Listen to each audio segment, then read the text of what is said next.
Well, welcome everyone, and thank you for joining our webinar. I always like to make sure that people know that they are in the right place, which presumably you are if you followed the link. But welcome to Culture That Pays Off. Hire smarter, keep top talent longer.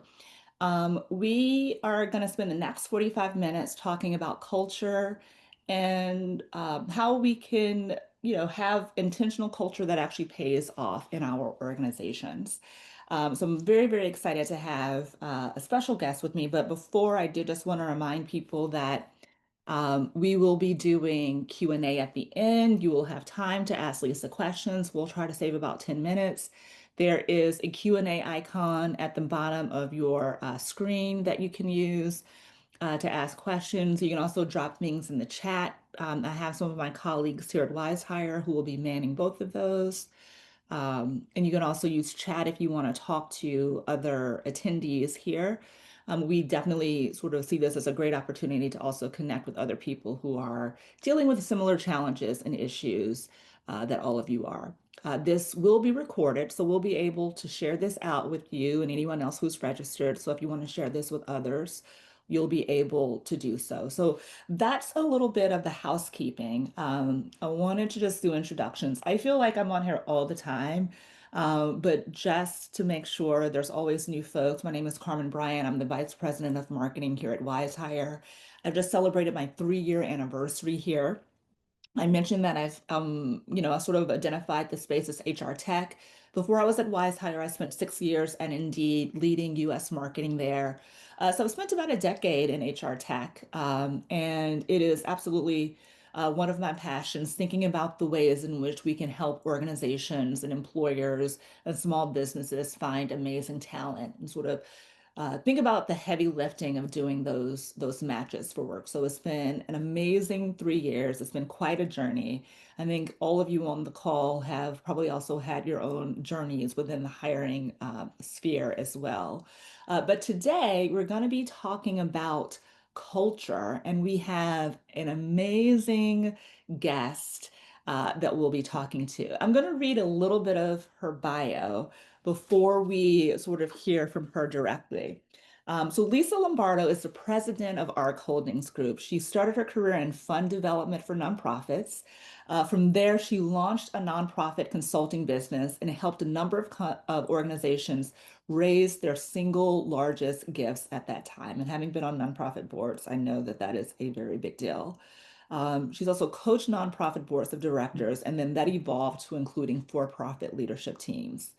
In addition to working with nonprofits, she's worked with financial institutions, construction companies, manufacturing, Broadway, and other arts organizations, high-profile and televised sporting events, higher education institutions, entertainment, and of course, hospitality. Along the way, she co-founded the Performing Arts Conservatory in her hometown as another way to give back to her community. She also serves on boards of directors and committees within the hospitality industry, including but not limited to the Executive Committee of the Florida Restaurant and Lodging Association, AHLA Human Resources Committee, International Franchise Forum, Human and Social Services Organizations, Arts and Culture, and her church. Lisa was also recognized by Florida Trend Magazine as an executive making a mark in the hotel industry. So with that, I am really excited to welcome Lisa Lombardo to our chat. Welcome, Lisa. Hi, I am so excited to be a part of this conversation with you today. So where are we going to start? We are going to start, of course, talking about culture. I think it was kind of interesting getting to hear a little bit of your bio and the breadth of companies that you've worked with. And I know that you've led cultural transformation across a lot of different types of industries.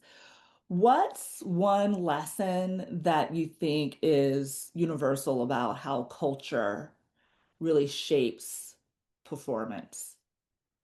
Well, one of the things that I have found, and yes, I worked in a lot of different industries, and so it was great for me as I was watching people log on to the conversation today, the variety of industries represented on on with us today, Carmen. And because when it comes to culture, I find it to be very foundational.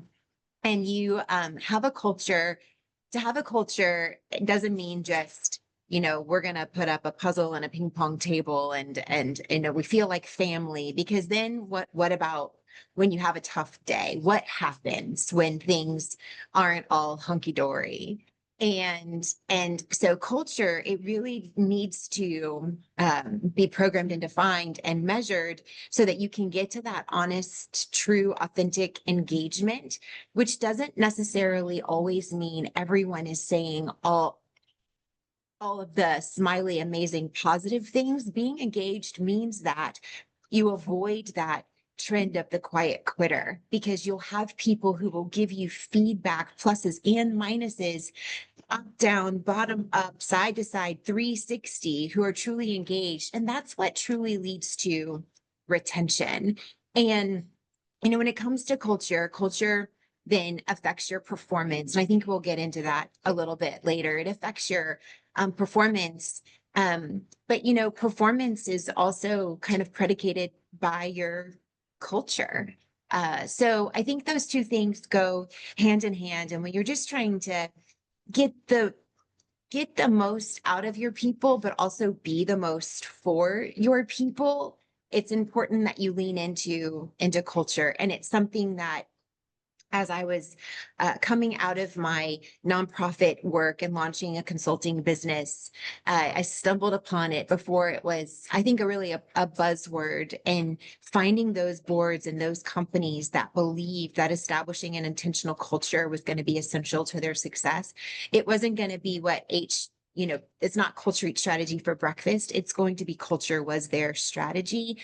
We were going to have a lot of fun together, and we were going to accomplish a lot of really amazing things in our partnership. So I would just, you can either make your culture happen, or it's going to happen to you. And I would prefer that teams kind of take control over that part of their destiny. I, along with a couple other colleagues, had the pleasure of getting to go to Ark's Culture Con, which was amazing. And it was really exciting because at Wise Hire, we really sort of pride ourselves on being a human first tech company and really trying to make sure that we are thinking about the people on the other end of the platform that are doing the work. And so this idea of having a focus on people is really important. And so when I was at CultureCon, I think it was really exciting and unexpectedly surprising at how much culture was such a part of the strategy for growth. I think one of the first questions is actually just to back up and say, Mhm. why culture? Like, how did you, it's something that is very clear you have a lot of experience and passion around, but how did that even come to be? Yeah, so I think we use the word as if it's this just loose, warm, and fuzzy, it's got a great culture. But about 2015, I came across an article in the Harvard Business Review, and it was research that was done um, and presented back that talked about the data points behind what happens when you have truly engaged team members. And again, from where I sit and in my study of culture drives engagement, and engagement drives retention. And the data points, even back in 2015, before, we had some pretty significant life events for many of us happen, like COVID and everything else, when culture, I think, really got its time in the spotlight. But it talked about the increases in profitability and performance in production. It talked about how companies that truly do lean in and have engaged team members have 100% more job applicants. And it was in that moment that I decided, there's those quantitative reasons to strategically lean into culture, but then also, as someone who genuinely in my life, my reason for being here is love God, love people. And so if you genuinely are going to care about people, it's just the right thing to do for people, to provide them a place that gives them meaning and purpose in their work. And if the collateral benefit of doing that is that we are going to increase the overall company performance, profitability, and individual productivity, and the number of people who want to come and join us and get on board. Um, I mean, it's absolutely worth the investment. The return on that investment is going to be significant. Yeah, I love that. It's not just this warm, fuzzy thing. I mean, it is the right thing to do. But that's not the reason to do it, right? It has Correct. very tangible returns and results. One of the things that you speak a lot about is intentional culture. And Yes. I know that you have a framework that you use, um, as you sort of think about ARC and how to embed culture. I'd love for you to share that 1, 2, 3 framework with folks. And by the way, for people on the call, this is the time to pick your pens up. We will be sharing this, but like this is like where the rubber meets the road. So Yeah. Yeah. So, again, this is a concept I've been working on and building. I've been working with the ARC team for 9 years. Well, the brand relaunched 2.5 years ago, but this team for 9 years. But I've been on this culture journey for even longer than that.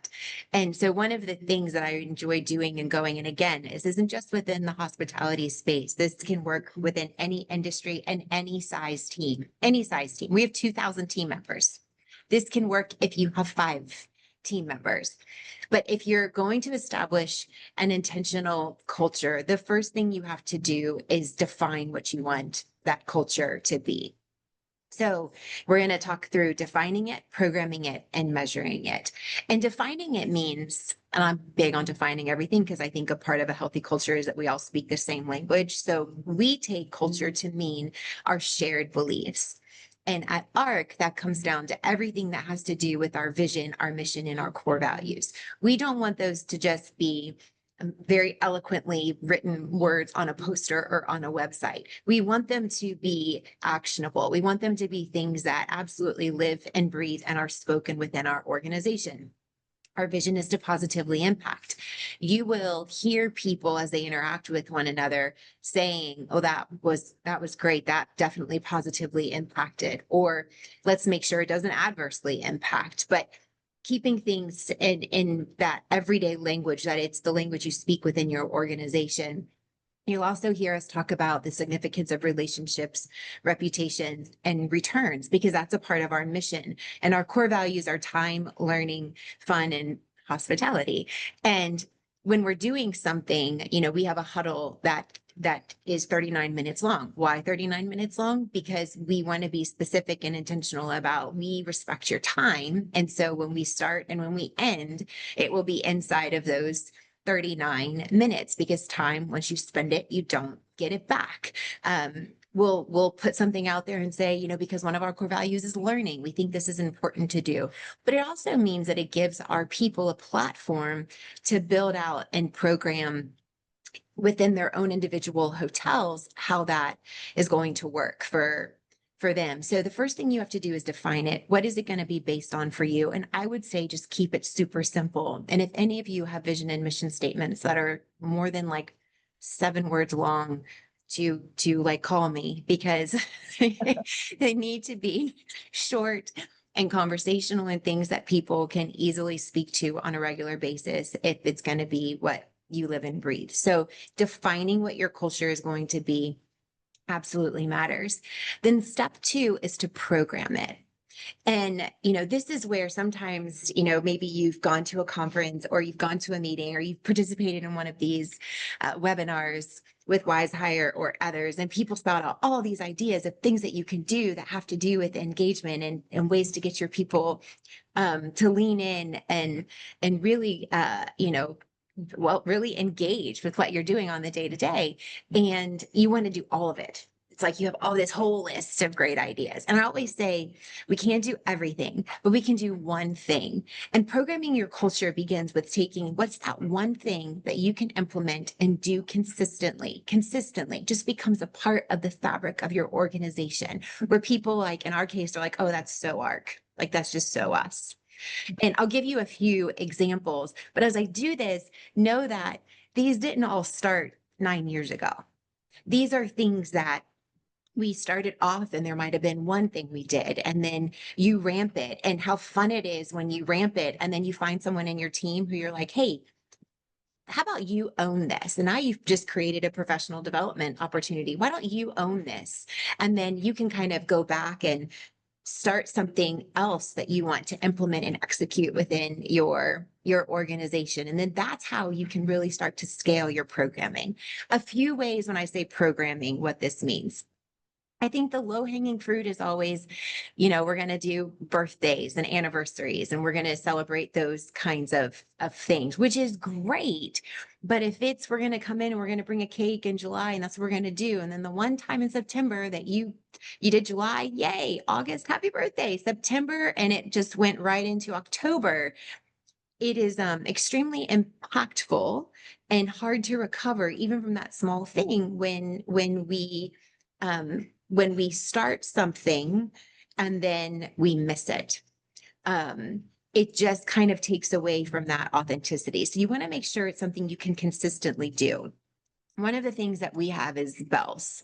So we do bell ringings, and it's absolutely something that I took from a client that I had in the construction space. And what they would do is whenever they got a contract signed, they would bring everybody into their headquarters, and they would celebrate by ringing the bell. And I think a lot of times, even you see this in celebrating somebody's last chemo treatment. They come out and they ring the bell. So it's definitely it's not like we invented this as a way to celebrate.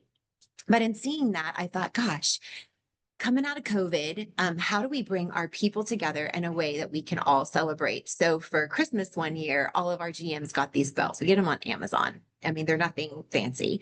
And they just put it in a spot that just their team can rally around. And the thinking is that at any one of our nearly 100 hotels that are around the country, that our GMs, and it's one of the first things when we onboard a hotel, when we come in, we open a hotel or acquire a hotel, and it means we get to add to our family and grow them with those team members.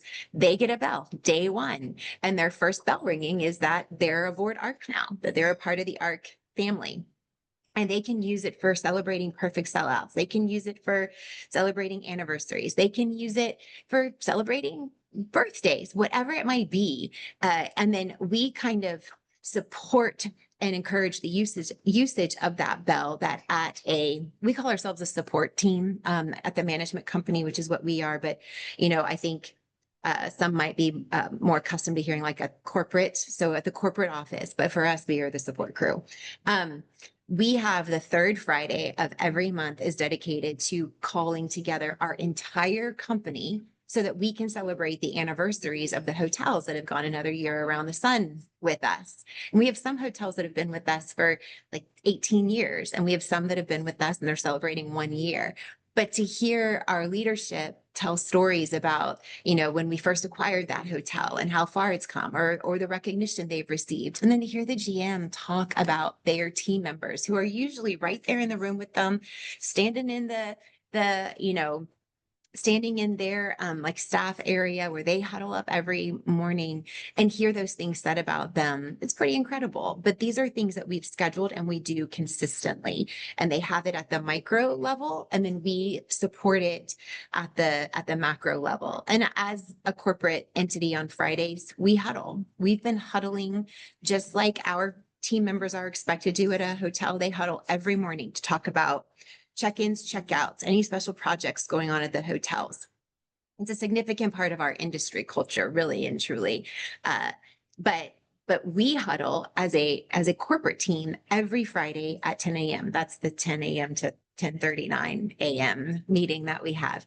And in that, we might talk about an article, or we'll talk about, in December, we'll do like, what's your elf name? And something fun. But we hear from people, again, we have 2,000 people company-wide. We have about 80 to 85 team members just within the corporate support organization. But all 80 plus people are invited on Friday to come together and convene and see each other outside of whatever hats we wear, revenue management, sales, accounting, IT, people and culture, we're all just going to have one conversation and everybody participates, and you'll have it passed to you. And if you didn't have a chance to like read the article, or you were just swamped all week, you just say, I had a week, so I'm going to pass it to Gabby, who's on this call, I believe. And then Gabby will share her thoughts, but it gets you to see each other as people. You hear one another talk about things that matter. And again, it's not typically about our industry. It's just to get one another talking. We want to be the company that talks, not the company that emails one Yeah. another. So those are just little things that we do to program our culture. Company wide, we have a 2 o'clock on Tuesday, tell me something good call. Again, can be work related, not, but every one of our GMs is encouraged to come together and just say something good. Your kid got their driver's license. You hired 2 more housekeepers as you're going into season, whatever it might be. You got new landscaping. It can be anything at your hotel. So those things consistently happen on a regular basis. So those are ways that we've programmed our culture. Of course, we have an engagement app. A lot of people use like WhatsApp or some other type of platform. We use Beekeeper as our platform where people can go on. It's kind of like their own Instagram or Facebook, and they can brag about each other. And our only requirement is that it's about work and it positively impacts. That's it. And we never have to police the content, and everybody has access to this platform. So little things we do consistently to reinforce positively impacting our core values, and that it really truly is about relationships, reputation, and returns. And then I was sitting in an event a couple of years ago, and I heard a guy I really, really admire in our industry who has, I think, incredible culture. And he talked about what they did to establish and build it. And then he said, but it can't be measured. That's he said, the unfortunate thing is you can't measure culture. And I emphatically disagree.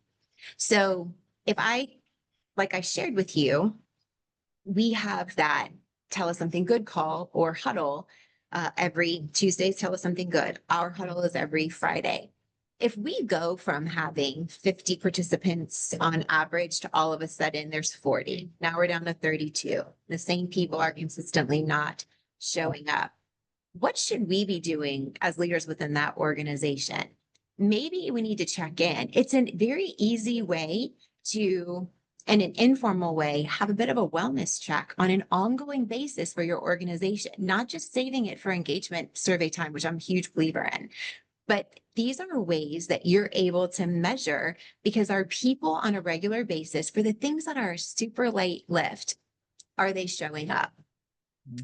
When we want to talk about a more formal way of measuring our engagement and our culture, I would say engagement surveys are an incredible useful tool if you are asking questions that you actually want the answers to.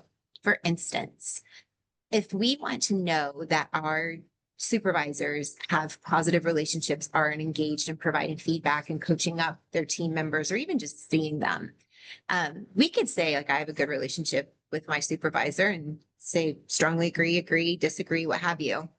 But instead, what we've done is, our question is, in the last 7 days, I've received feedback from my supervisor, which makes you, as the one filling out this survey, go, okay, have I? I mean, I know I like my GM, like they're cool. I don't have a problem with them, right? But we want more than, have you had a conversation where eyeball to eyeball, something about you being a part of that team has been communicated to you by your supervisor? Super simple. That's yes or no. You either have or you haven't. Another question that we ask is that, how likely would you be to recommend, because likelihood to recommend is big in the hospitality industry. Any one of you who've stayed at a hotel, then you get a survey that says, how likely would you be to recommend this hotel to others? So we ask, how likely would you be to recommend us as an employer to your friends and family? If it's not likely, we have some things we need to be doing within that particular team. We do them on a per hotel basis, and then we can also look at it overall and see as a company how we're doing. Even we even ask, would you recommend your hotel to family and friends? Because for heaven's sakes, if they wouldn't recommend their hotel just for their friends and family to stay at, there's probably some things under the hood need to be taking a look at at that Yeah. property. Yeah. But there are very simple ways to measure just by asking, like, just real speak, right? I go back to vision, mission, and core values, just real speak, plain and simple. Have you received feedback?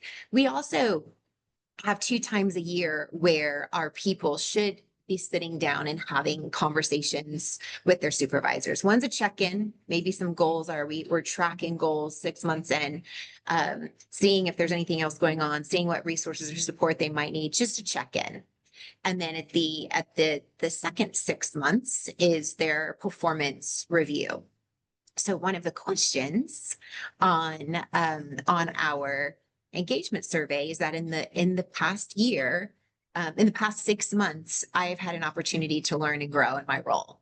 Mm. Well, if you've had your check-in or your performance review, the answer to that will be yes. So it's a way for us to check if the things that we want to be happening are actually happening. And then in 2 different ways, we ask them if they feel connected to our vision, or and somehow if they how connected they feel to making a difference and positively impacting. So in 2 different ways, because we want to see if that's a part of their everyday just vibe, like how is that coming across in their work. So again, you have to define your culture, like what do you want to be? What are you trying to achieve? And then you have to program it, and then you have to measure it. And then real quick, Carmen, when you go to define it, sometimes that can feel like this huge, like esoteric, just, oh, it's up here exercise. I get it. I get it. Again, I'm a nerd about this. So I mean, invite me in. I will want to take a deep dive to help you unpack all of this and figure out, how to define it, program it, you name it. But a very simple way to define how you want to be identified, your culture to be identified, is to think of 3 words, even if it's 1 word, but at most 3 words, and not sentences.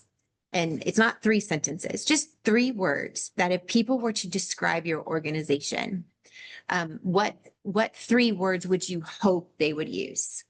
So again, what 3 words would you hope that someone would use when they describe your organization or what it's like to work within your organization? And then you have to, and when it comes to defining it or programming it, you need to think, what are things that we could be doing that if we effectively executed that people would absolutely describe us using our 3 words without even knowing what our 3 words were. Like you would program it and live and act on it so intentionally that people would describe you using your 3 words, even if they didn't know what your 3 words were. And I find that to be an effective way for teams to get started with, okay, how do we want to define our culture? What do we want it to be? Especially if, vision, mission, and core values could use a little bit of a makeover. What are 3 ways you hope people would describe you? And then just don't forget the measuring part of it, because you are investing time and potentially other resources, even financial resources in executing this. So if you're not measuring it to see if it matters to your people, you're not being a very good steward of those resources and of that time. So find a way that you can kind of check in to see that it's actually worth it and mean something to your people. So that's my 1, 2. That's my 1, 2, 3. Well, Easy I peasy. hope, easy peasy. I hope people on the call are like really excited about the fact that they were able to get such amazing insights because one, it sounds like the 3-pronged step: define, program, measure. Yeah. Um, Mhm. But I think as someone who has actually been to Culture Con and to an ARC event, I can sort of give just like a personal sort of like testimonial because, we've come back and we've talked about relationships, reputation, and rewards, sorry, returns. And it's very easy. It's very sort of like simple, straightforward language that I think makes it very easy for people to attach to, and this idea of positively impacting as well. So, I feel like I had an opportunity to sort of see that in person and kind of really sort of experience the impact of that. So I And would love. Carmen and we loved, and you were and Scout and Tara and everyone who came from Wise Hire, a couple of things. One, I know Gabby and whoever else she might have nearby listening to this right now, that like we're giddy and she's clapping because that the fact that you go back and you're speaking our language, oh, that's just, that makes our hearts smile. Um, but you also saw in that it wasn't just like me standing up, in some room telling everybody like, let's go positively impact and rah, rah, and here we go. And it's every interaction you have. And that comes back to your brand, right? Like we want our strategies, our culture. Culture, we want to absolutely be our brand. And we have defined, again, big on defining things. We've defined brand on how interacting with all things ARC makes you feel. Mhm. So when you feel that, that's the GMs that you interacted with. That's the revenue managers you met in the room. That's regional vice president of sales. Because as amazing as our people and culture team is in kind of carrying this, and yeah, it may feel like they're the ones carrying the banner. They will also tell you this only works, especially at the rate at which our company is growing. It only works if everybody believes it's their responsibility, that they understand they play a part in this, and there are ways to make sure that that's evident from day one.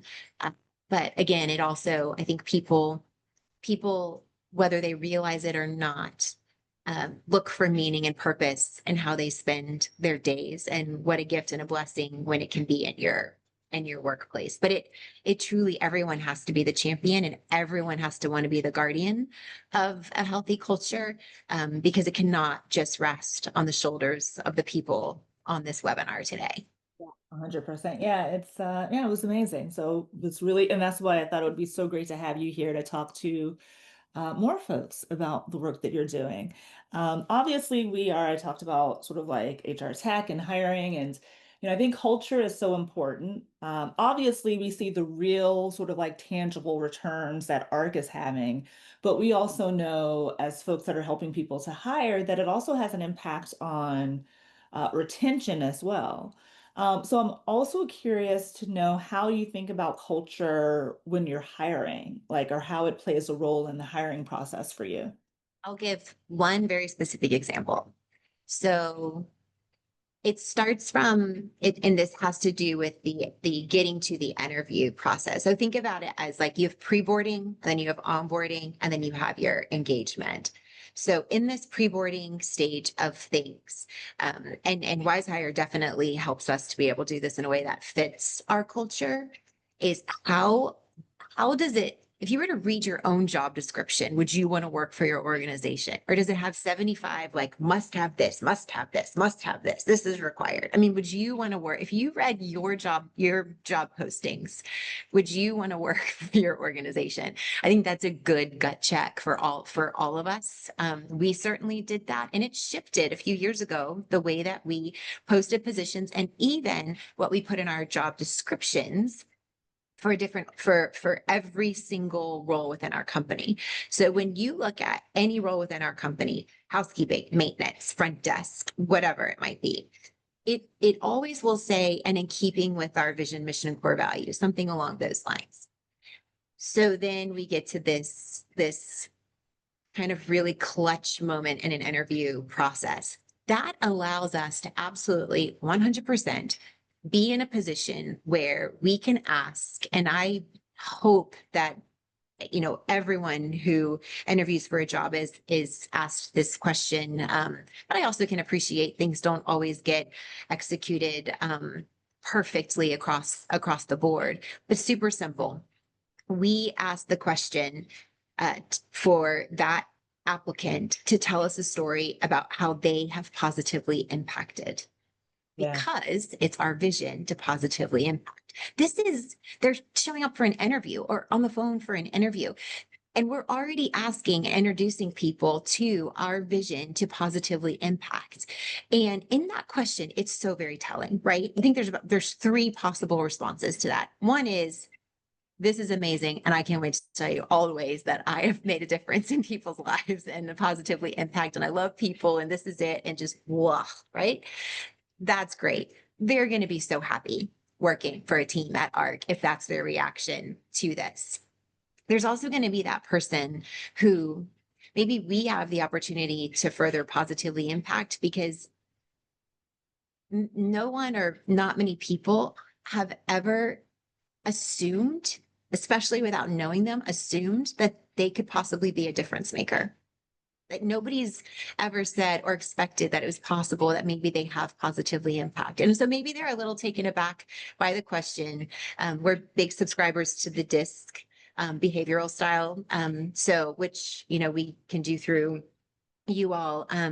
But a lot of people in our industry are their S's on that. So it may be difficult for them to express how they have made a difference.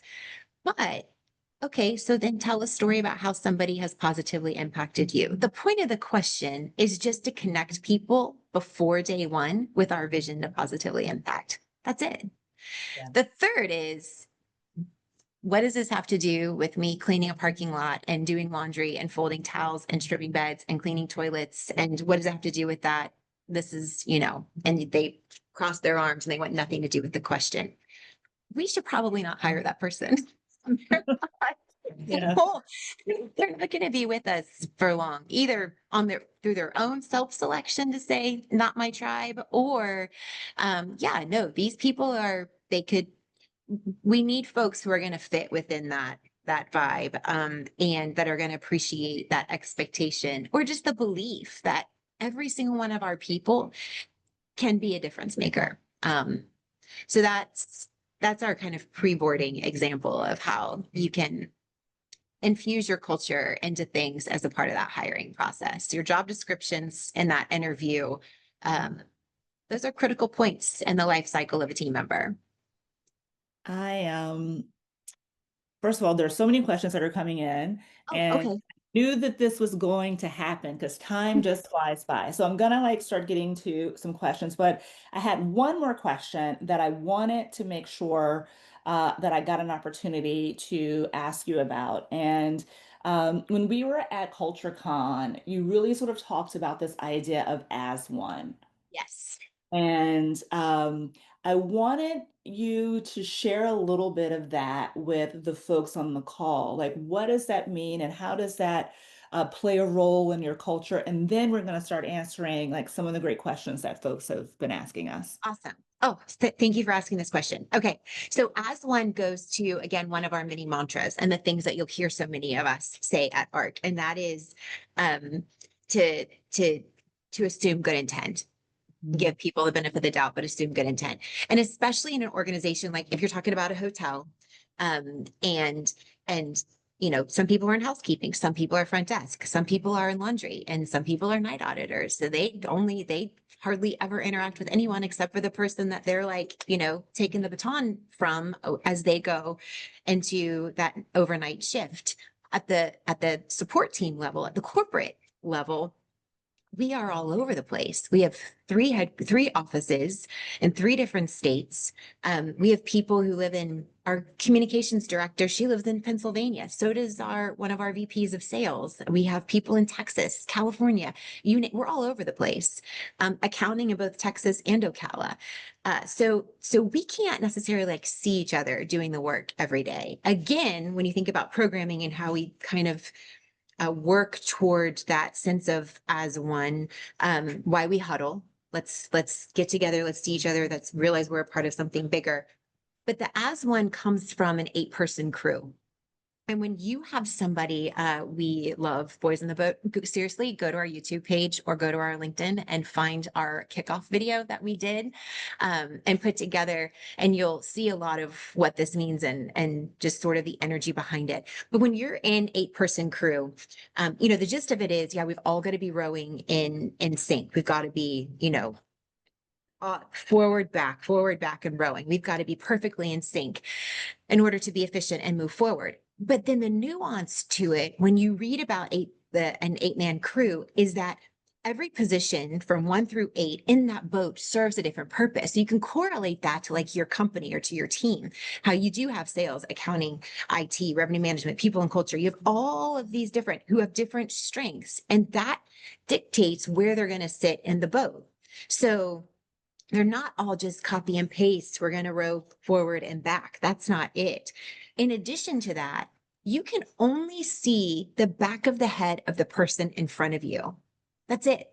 The whole time you're going. And you have the coxswain who's kind of hollering out and telling you where to go. And if you need to, like, if there's any nuance that needs to be made. So you do have that person who has the full vision, but you have to absolutely trust and assume good intent that every single person in that boat has showed up that day, having put in the hours, put in the training, having done the work, and now they've showed up and it's game day.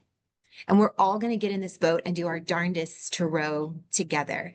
And I may not be able to see the person, but then you can always feel it, right? When you're not perfectly in sync and things just kind of aren't jiving. Well, you can't turn around and start rowing for the person behind you. You can't even fix them. You can't, because you've got to continue to work on yourself. So this whole as one of I have to be committed to being my best iteration of myself in any given day. And I have to assume that everybody else in this boat is doing the exact same thing. I can't for a moment think we'd be doing better if the person in seat 7 would get their act together. It's not going to work. I don't have control over that. But I can have faith that seat 7 is going to get their act together. So as one is extremely important to us. And when you start talking about the language and vernacular, I think, Carmen, I was telling you and your team when we got back, like Azim and Aaron and I did not stand up there and say, you know what we're going to do now? Everyone at Ark is going to sign their emails as one. I'm telling you, the number of people from that 200-person room who now, when I see emails going back and forth within the company and I'm copied, and they sign their emails as one, they get it. It's just, it's been a super powerful way to connect and kind of bring together that feeling of, we're going to do a lot of winning together. And when we're not winning, thank goodness we still have each other. That's amazing. I mean, as a marketer too, this is so fascinating because what you're talking about is sort of like building brand. It's an internal brand, but Absolutely. it is absolutely something that is real and kind of permeating the culture. I know that there are some folks that might have to drop. Lisa, do you have like 10 more minutes to answer some Yeah, questions? absolutely. I'm not going anywhere. Wonderful. So we're going to get to some questions. There was one I saw a while back that was about, oh goodness, let's see if I can find it. Um, One of the questions was, what would you suggest as a purpose for a company that people don't see a job that makes a difference? What do you suggest as a purpose for a company where people don't see that the job at that company makes a difference, I think? Yeah, it's tough. I think a part of that comes with telling them that they do. I mean, again, in the hospitality industry, there's a lot of jobs in our industry. Um, they are tough.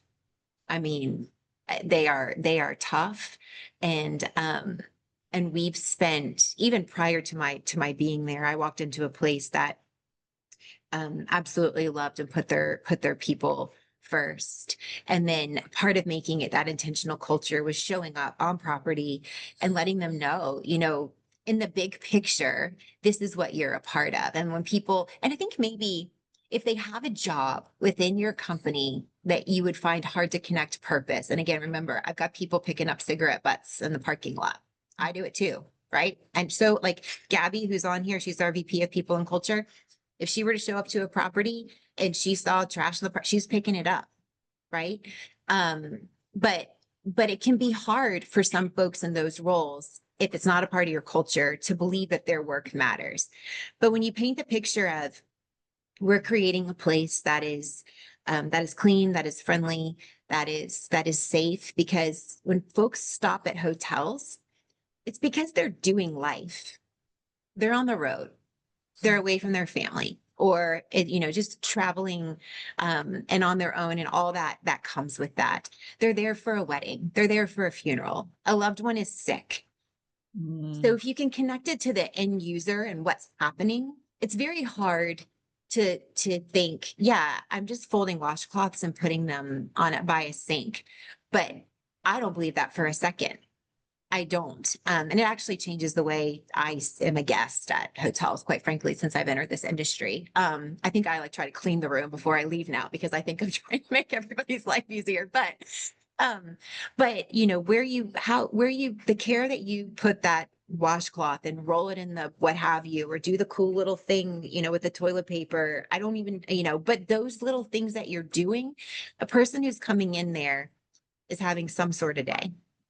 And in some way, even if they're having an amazing day, you have the opportunity to keep it amazing, make it more amazing, or the other way around. And somebody could be having a tough day or a tough time, a tough moment, and just showing up and seeing that front desk agent who has been on their feet, for however long, just greet you with a smile and offer you a water bottle. And those things matter. There's a lot in organizations where I'm sure people feel like their work isn't seen. And as leaders, it is incumbent on all of us. We're not just the fiduciaries of families' livelihoods. We are the stewards of how they get to feel about themselves in any given day. People spend so much time at work, and hopefully we're the type of leaders who want folks to realize that their work can matter, no matter what. Staring at spreadsheets, putting yeah. formulas in a cell, whatever it is, it serves a greater purpose, you know, or they wouldn't be there. No, 100%. And I would also encourage folks on the call too to think about it when you're putting your job descriptions. You talked about the importance of the job Mhm. description, but like, Yeah, what is the value that that role brings to your organization? it's a great point. Another way to also do that as well. We have another question here. First, kind of a shout out. It's so refreshing to hear this kind of approach, especially coming from leadership. Really sounds like Ark has built an incredible culture. The question, what are some early signs that a company's culture might be drifting off track? And how can leaders step in before it starts to impact performance or retention? Yeah, it's hard to tell if you don't have things in place, that help you to monitor whether people are showing up or not showing up. You know, um, you know, in a company, so I gave some examples previously of ways where we can kind of see, like, are people showing up, or aren't they? Um, but I mean, I guess the easy go-to is whether or not people are staying, keeping track of retention and turnover, and that data point. But the best way to tell if it's happening is to put a few things in place and see if people are going to show up. But I would also caution, like, I heard Simon Sinek say this once when I was looking through things, and it was on, like, having a book club. So in the summer, we've had a tradition, of most summers, or back to school time, we'll do like a summer book club study thing, right? And so everyone in our support crew will receive a book, and we'll do this book study, and it takes several weeks to get through it. But he used this example where he said, if you've got this idea that for your leadership team, you're going to do an optional, like, book study or book club, you're going to have this, and you're going to show up, and you're going to talk about the book. And for the first week, 3 people show up. That doesn't mean that your company is, falling into the depths of despair. It just means keep showing up, be consistent. it's about where we as leaders, how we continue to show up and be in that space. And then it catches on. I will tell you that there are definitely some hotels when I first started 9 years ago, and all of this comes in. And it's like, oh my gosh, the like sprinkles and rainbows and puppy dogs. But it's genuinely who I am. So when I continue to show up, and that's what you get. You start to figure out, oh, this isn't this vibe, this is what we're doing. This is apparently here to stay and where I am. Um, but Simon Sinek goes on to say, then the next time when one more person shows up, okay. And before you know it, there's 14 out of 17 people who have self-selected to join your book club. But you just have to kind of keep showing up in that space, providing opportunities to lean in. But don't get frustrated when all of a sudden you're like psyched and you're like ready to go and you're like, we're going to launch this and everyone's going to be engaged and so happy and they're never going to leave. And it's crickets. One of my greatest personal fears is I'm going to throw a party and nobody's going to come. So like whenever my husband's like, what do you want to do for your birthday? And I'm like, I wanna pretend it's not happening. Not because of turning a year older. For heaven's sakes, I thought I was a year older than I was for an entire year. And then they were like, no, that's not how old you are. What? So it's not about that. You've got to let people kind of, if it's not who you've been, it's how you felt you were, but intentionally you didn't have these opportunities in place for people to show up. Just stay patient, be consistent. They will eventually start showing up. They will. Just give it a minute for them to catch up to your enthusiasm. Yeah, I love that. And I do want to revisit your framework where you say, define.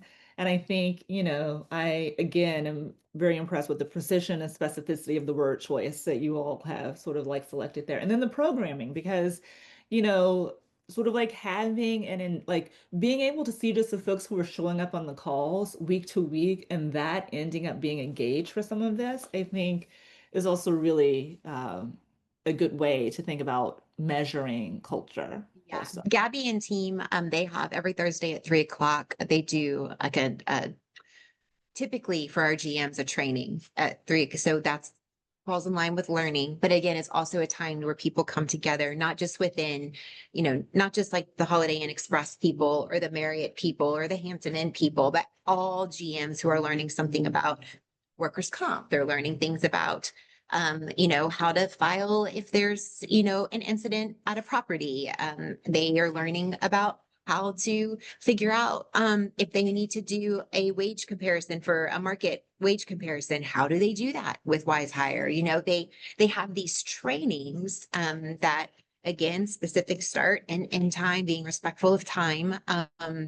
But you can and keeping people in that state of growing and continuing to invest in them in seemingly small ways, but again, they continue to show up. People who miss them sometimes even ask for the recording. And so Gabby and team have started putting them on our shared portal so they can go back and look at it. It's a part of the culture now that you're always 52 times a year. You're going to have the opportunity to learn more about something. And when people feel more confident that they know how to do their jobs, even if it's a refresher, I love over communication. Even when it's a refresher, it makes their staying on board stickier. It just does. Yeah. Um, Another question from the Q&A icon. So when trying to change culture and create a more performance-driven culture, what are the biggest challenges you've seen in building the momentum for change? Huh. Into a performance culture. Um, I think so. Anytime you're trying to, we're an ark, right? So it's a big boat. And when you think about when these cargo ships come in, right? They don't start turning like like when you turn your car, right? You just throw that blinker on. Hopefully you put your blinker on or you're my son's biggest pet peeve. But so you just make that turn. When you are the cargo ship, you start initiating that turn like miles back. So I don't know when you're talking about an entire culture shift, I would compare it to the parallel of when you roll out anything in your company. anything in your company. We are shifting to our people and culture team just put out a communication recently that we are shifting from 26 pay periods to 24 pay periods for the management company, right? Not for our hotels, they'll still get paid every other Friday. Um, that for some companies may be like a memo and they're done. They sent the email, you should know, whatever that is. Not with us. And again, I'm paralleling this to an entire culture shift, but I'm giving you what seems like this is a seemingly small in comparison example. But there was, when we got on huddle on Friday, there was a blip of it said, like, hey, be on the lookout. We're going to be sending a communication about this. Different leaders were engaged and involved in the conversation leading up to the change. So they understood why it was changing because it's going to correlate to our financial reporting better. And we need that for some efficiencies on the internally. And because people appreciate the company, they're like, oh, well, if that makes sense, I can certainly handle 24 pay periods versus 26. It was again mentioned an email was sent, and anytime we've been gathered together on every Monday we have a performance call to start out on the primarily with the management team. I tend to join and eavesdrop because I find them so inspiring and I love hearing what everybody's up to, but she and Christy brought it up in that venue as well. So there wasn't, and it wasn't like, oh, by the way, there was a plan for, we're going to tell them here, here, here, and here. Because anytime you shift, and Carmen, you know this from just being in the marketing space, that 7 to 11, it takes 7 to 11 times for people to even think about what they want to do with the information, not even adopt it, but just to decide if they're going to like let it penetrate. So you've got to, of course, buy in, but I feel like, I mean, we all know that, right? Involve other people in the conversation, get their buy-in, get feedback. You'll get better feedback if you truly have a healthy team. Ask people to tell you why it won't work. If you don't feel like you're getting that dissenting, say, okay, everyone here, now we're going to play devil's advocate. Why is this the worst idea ever? Come on. Tell me why it's the worst idea. Even if you're pretending, like if anybody ever did debate and you had to be ready for both sides of the debate, but you didn't know which side you were going to actually have to debate on until that day. If you don't have dissension naturally and organically and respectfully within your organization, just ask, like, why won't this work? It's a great way to find those holes and then all of the pockets of ways that you can start to communicate it. And then, of course, when we've had things that would affect the properties, it's getting that buy-in from those operational leaders. And then any of us who are going to be going to a property, we know, okay, when I go to the property, this department has asked me to also reiterate that this is happening and do they have everything they need? Do they have any questions? But the 7 to 11, the what are the spaces that you can communicate it in, and do not expect that you can work behind the scenes and have this awesome idea and then have a ticker tape parade and like balloons fall from the ceiling and it's just going to be everyone adopts and everybody gets it and they're on board. It's a chipping away at it. Yeah. Well, Lisa, the time has flown by as I knew that it would. There are a couple of additional questions I think that Okay. we might have, but I'm gonna we're gonna sort of like respond to those. We'll send those to your team, Lisa, and see if we can Okay. respond. I think Okay. I want to make sure that we're respectful of everyone's time on the call. I did also just want to let folks know that if they do want to reach out to us also for any questions, please feel free to do so. You have a way to schedule a meeting with us and a way to call us and get in touch and set up time with one of our Wise Hire coaches or strategists here. But Lisa, I just wanted to take this opportunity to thank you again for giving us your time and sharing these wonderful insights with everyone on the call. I learned a lot, both in terms of like hiring, but I'll also think some marketing lessons, I think, in here also. And then for everyone on the call, I also want to thank you also for your time and attention and your great questions.